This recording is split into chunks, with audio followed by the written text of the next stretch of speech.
The upstairs offices close to the city centre in view of the train station, any train station, city centre or offices that you can picture. The nervous, sweaty faces begin to fill up the waiting room of the recruitment agency. Most of them go to the women on the front desk to write their names on the register. More are relayed through when the receptionist answers the telephone to buzz them in through from the street.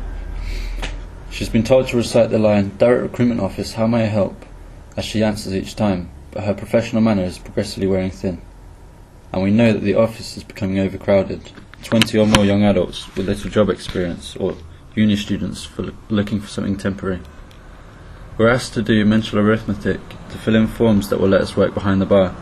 A few people are in danger of overthinking the questions, which are not trick questions but are just unclear or have mistakes. I talked to Phil Cookson and this slightly lessens the tension. He seems to be a master of these situations to the extent that he is balancing other work at the same time. A promotional job to go around to offices and to sell tickets for an upper-class musical event. He decides to leave the crowded waiting room to continue on his rounds and come back when it's his turn on the register to be skills tested. Phil has probably been skills tested 100 times before. I'm called out with 4 others for the skills testing, and we walk to an office at the back of the building. 2 windows that look out onto the street, 2 women at the desk conducting the skills testing. The silver service set up, one guy steps up and goes straight for the cloth over the shoulder, followed by the platter of cured turkey meat, walks round to the right shoulder of the mock customer and completes the roleplay by asking, "Would you like some meat?" Whilst fighting a battle to maintain composure, he quivers as the woman asks him general questions, which he fights to keep up with short answers, hoping that it will be over soon, or he may jump out the window. But then it's over, and he is given instructions of what to wear, and exits. The rest now know what they will ask, so it's easy enough to prepare without self-destruction. Street-level coffee shop in the city centre near the railway station. I recently discovered that this place sells a mean espresso. It's a good-looking shop and I've passed it many times, but never had the excuse to stop for a coffee. It'd be out of character. I may feel that I've gone out of my way to test the quality environment of the coffee shop, simply to mark it down for a time that I might need to know of a good coffee shop, and that would be the act of a coffee shop connoisseur. For justified reasons such as waiting for a friend, there is a reason to be here, and so I comfortably order a double espresso and a pastry.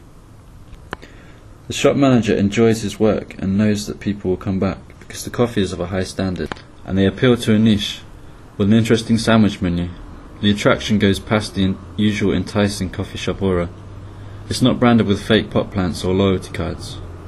I work out how much the coffee and pastry comes to in my head and prepare the correct change. And the owner asks if I'm sitting in or taking away.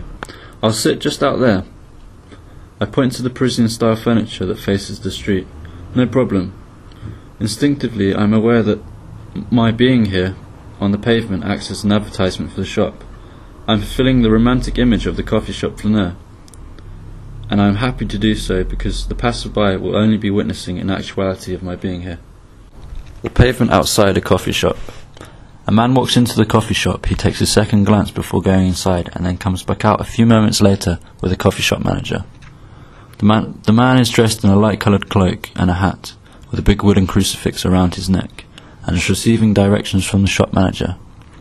He is slightly unsure of which route to take, since the bike shop is at least a mile away and not so accessible on foot.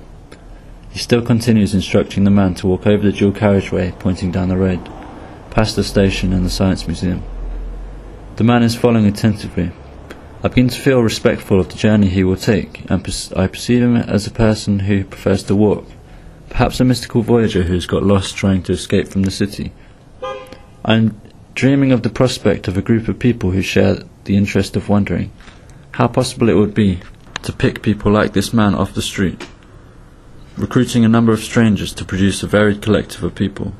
I carry on listening. The manager finishes outlining a possible route on foot. The mystical voyager says, "Okay, thanks, but I'll be better off to get a taxi," and walks off.